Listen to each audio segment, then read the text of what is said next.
Okay, this mother has come here with a concern that sir, ನನ್ನ ಮಗಳು ಬಾಟ್ಲೇ ಬಿಡ್ತಾ ಇಲ್ಲ, ಬಾಟಲ್ ಫೀಡಿಂಗ್ ಕೊಟ್ಟಿಲ್ಲ ಅಂದರೆ ಕಿರ್ಚಾಡ್ತಾಳೆ, ಅಳ್ತಾಳೆ, ಉಸಿರು ಹಿಡ್ಕೊಂಡ್ಬಿಡ್ತಾಳೆ ಸರ್. ಕರೆಕ್ಟ್ ಅಲ್ಲ? ಎಷ್ಟು ಟ್ಯಾಲೆಂಟ್ ಇದ್ದಾಳೆ ಸರ್ ನೋಡಿ ಸರ್ ಇವಳು. ಆ್ಯಕ್ಟಿಂಗ್ ಹೆಂಗೆ ಮಾಡ್ತಾಳೆ. ನಾನು ಪ್ರಶ್ನೆ ಕೇಳಿದೆ, ಮಗುಗೆ ಹುಟ್ಟಿದ ಮೇಲೆ ಬಾಟಲ್ ಇದೆ ಅಂತ ಯಾರು ಹೇಳಿದ್ದು? Mother, right? ನಾವು ಶುರು ಮಾಡಿಬಿಡ್ತೀವಿ, we start the bottle feeding and ನಾವು we struggle to discontinue and stop that habit. Very difficult. ಒಂದ್ಸಲ ಹ್ಯಾಬಿಟ್ ಶುರು ಮಾಡಿಬಿಟ್ರೆ ಮಕ್ಕಳಿಗೆ ಸ್ಟಾಪ್ ಮಾಡೋದು ತುಂಬ ಕಷ್ಟ.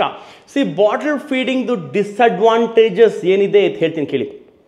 ನಂಬರ್ 1, ಫ್ರೀಕ್ವೆಂಟ್ ಬಾಟಲ್ ಫೀಡಿಂಗ್ ಮಾಡ್ತಾ ಇದ್ರೆ ಮಿಡ್ಲ್ ಇಯರ್ ಇನ್ಫೆಕ್ಷನ್ಸ್ ಆಗುತ್ತೆ. ಯಾಕಂದರೆ ಮಗು ಮಲ್ಕೊಂಡು ಕುಡಿತಿರುತ್ತೆ, ನೆಗೆಟಿವ್ ಪ್ರೆಷರ್ ಕ್ರಿಯೇಟ್ ಆಗುತ್ತೆ, ಇನ್ಫೆಕ್ಷನ್ಸ್ ಬರುತ್ತೆ.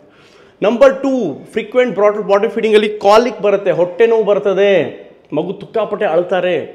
Number 3, oral problems, dental problems ಬರುತ್ತೆ. ನಂಬರ್ 4, ಬಿಕಾಸ್ ಬಾಟಲ್ನ 100% ಸ್ಟೆರಿಲೈಸ್ ಮಾಡೋಕ್ಕೆ ಆಗೋದಿಲ್ಲ. Plastic, silicone material, if you boil it will melt, germs ಸಾಯೋದಿಲ್ಲ, ಹೋಗೋದಿಲ್ಲ. So general infections, sepsis, cold cough, ಇವೆಲ್ಲ ಇನ್ಫೆಕ್ಷನ್ಸ್, ವೈರಲ್ ಇನ್ಫೆಕ್ಷನ್ಸ್ ಬರೋ ಚಾನ್ಸ್ ಇರ್ತದೆ. ಸೊ ಐಡಿಯಲಿ ಸ್ಪೀಕಿಂಗ್ ಏನು ಮಾಡ್ಬೇಕು ಸರ್? ಹಂಗಾರೆ ನಾವು ಹ್ಯಾಕ್ ಕುಡಿಸ್ಬೇಕು ಸರ್? ಪ್ಯಾಲಡಾ ಅಂತ ಇರ್ತದೆ, ಸ್ಟೀಲ್ದು ಒಳ್ಳೆ ಅಂತ ಹೇಳ್ತಾರೆ, ಸ್ಟೀಲ್ದು, ರೈಟ್? ಇಲ್ಲ ಸ್ಪೂನ್ ಇರ್ತದೆ. ಅದು ಸ್ವಲ್ಪ ಕಷ್ಟ, but that is best for the baby. ಯಾಕೆಂದರೆ ನೀವು ಸ್ಟೀಲ್ನ ವಾಶ್ ಮಾಡ್ಬೋದು, ಸ್ಟೆರಿಲೈಸ್ ಮಾಡ್ಬೋದು, ಬಾಟ್ಲನ್ನ ಸ್ಟೆರಿಲೈಸ್ ಮಾಡೋಕ್ಕೆ ಆಗಲ್ಲ. ಸೊ ಆದಷ್ಟು ದೋಸ್ ಯಂಗ್ ಪೇರೆಂಟ್ಸ್ ಯಾರ ಮಗು ಚಿಕ್ಕದಿದೆಯಾ, ಇನ್ನೂ ಬಾಟಲ್ ಫೀಡಿಂಗ್ ಶುರು ಮಾಡಿಲ್ಲ ಅಂದರೆ ಶುರು ಮಾಡಬೇಡಿ. ಒಂದು ಸಲ ಶುರು ಮಾಡ್ತೀರಾ, ಆಮೇಲೆ ಸ್ಟಾಪ್ ಮಾಡೋದು ಕಷ್ಟ, ಬಂದು ಇಲ್ಲಿ ಅಳ್ತೀರಾ. ದಯವಿಟ್ಟು ಮಾಡಬೇಡಿ. ಬಾಟಲ್ ಕೊಡಲೇಬೇಕು. ಎಮರ್ಜೆನ್ಸಿ ಟ್ರಾವೆಲ್ ಮಾಡ್ತಾ ಇದ್ದೀವಿ, ಯಾರ್ದೋ ಮದುವೆಗೆ ಬಂದಿದ್ದೀವಿ, ಗೃಹ ಪ್ರವೇಶ, something, try to use glass bottle better then the plastic bottle. Sterilisable ಬರ್ತಾ ಇದೆ, ಯೂಸ್ ಮಾಡಿ, ಬಟ್ ಮಿನಿಮಮ್ ಯೂಸ್ ಮಾಡಿ bottle feeding. Because long term side effect ಸಿಕ್ಕಾಪಟ್ಟೆ ಇರ್ತದೆ, ಕಾಲಿಕ್ ಪೇನ್ಸ್ ಎಲ್ಲ ಬರುತ್ತೆ. ಸೊ ಬ್ರೆಸ್ಟ್ ಮಿಲ್ಕ್ ಇದ್ದರೂ ಎಕ್ಸ್ಪ್ರೆಸ್ ಮಾಡಿ ನೀವು ಫೀಡ್ ಮಾಡಬಹುದು, ಪ್ಯಾಲೆಡದಲ್ಲಿರಲಿ, ಬಾಟಲಲ್ಲಿರಲಿ. ಫಾರ್ಮುಲಾ ಆದಷ್ಟು ಅವಾಯ್ಡ್ ಮಾಡಿ, ಬ್ರೆಸ್ಟ್ ಮಿಲ್ಕ್ ಇದ್ದರೆ ಕೊಡಬೇಡಿ formula, right? So the message is very clear.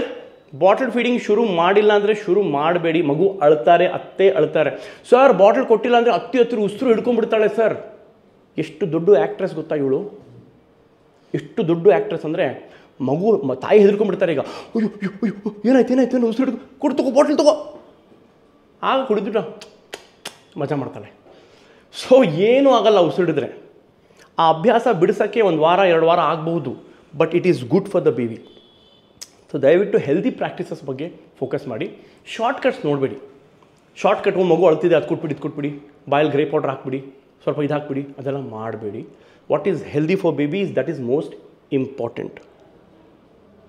ಅವಳು ಒಳಗೆ ಸಿಟ್ಟು ಬರ್ತಾ ಇದೆ ಅವಳಿಗೆ, ನನ್ನ ಬಾಟ್ಲು ಹೋಯ್ತಾ, ನನ್ನ ಬಾಟ್ಲ್ ಫೀಡಿಂಗ್ ಗೊತ್ತಿಂದ ಸಿಗಲ್ವಾ, ಇವನು ಯಾನಪ್ಪ ಡಾಕ್ಟ್ರು, ನನ್ನದೆಲ್ಲ ಪ್ರೋಗ್ರಾಮೇ ಹಾಳು ಮಾಡಿಬಿಟ್ನಲ್ಲಪ್ಪ, ಏನು ಮಾಡ್ಬೇಕು ನನಗ ಅಂತ ಅವಳು ನೋಡ್ತಾರೆ ನೋಡಿ.